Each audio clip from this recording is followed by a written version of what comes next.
The next object we'll create a material for is the overflow. So I'll select it, and then I can click on new, and I can rename it from here.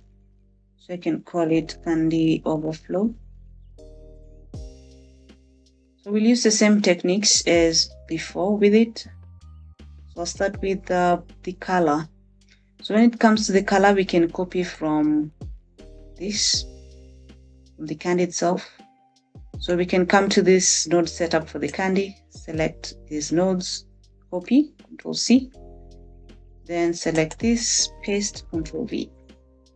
Then all we have to do is we need to add a texture coordinate and a mapping node. So I'll select the noise texture, Control T, and then we'll choose the object output of the texture coordinate. Then we'll preview the noise because we can't assume that this is going to work correctly. So we can make our changes if need be. Okay, so let's say something like that, 360. And adjust the detail a bit. Maybe leave the roughness as it was, right? Then we can preview. So this looks okay. Then I can connect it to the base color. We can preview the base color. So for this, the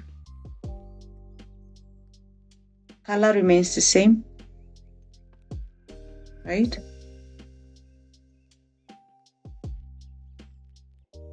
I just added a bit more contrast by moving these tops a bit closer to each other. Then we need to add surface imperfections. So a bit of roughness, but here it's more of like holes. So I'll add a new Voronoi. I'm not going to copy the Voronoi. And then I'll connect this mapping to the vector of the Voronoi. I'll preview the Voronoi, sorry, Control Shift. Then I'll increase the scale, something like that. Then I will add a color ramp to create contrasts. And actually I'll move the white towards the black. Okay. Maybe I want them to be like really tiny dots. Maybe increase this.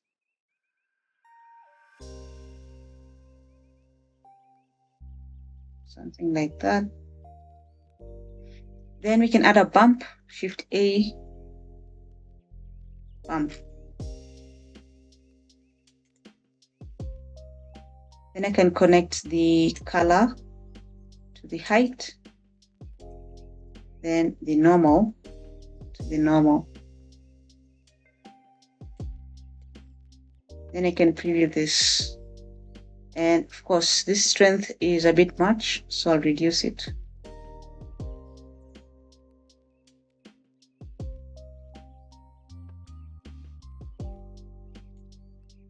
Okay.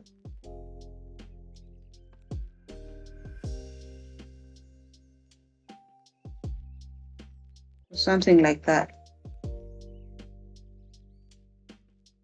So then I can come in here and make a few adjustments. So for the roughness, I can reduce it.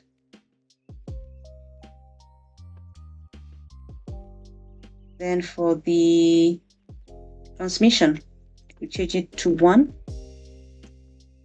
Now they look like they're similar. But this one is very rough. Sorry, very shiny, not even rough, very shiny.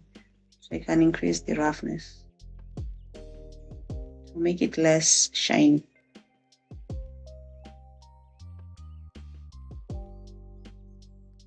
Okay.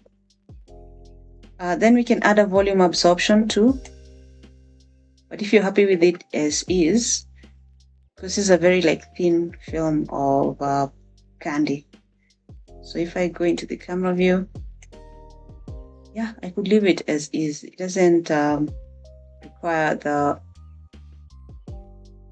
volume absorption, but you could add it if you'd like. Personally, I've left it out, right?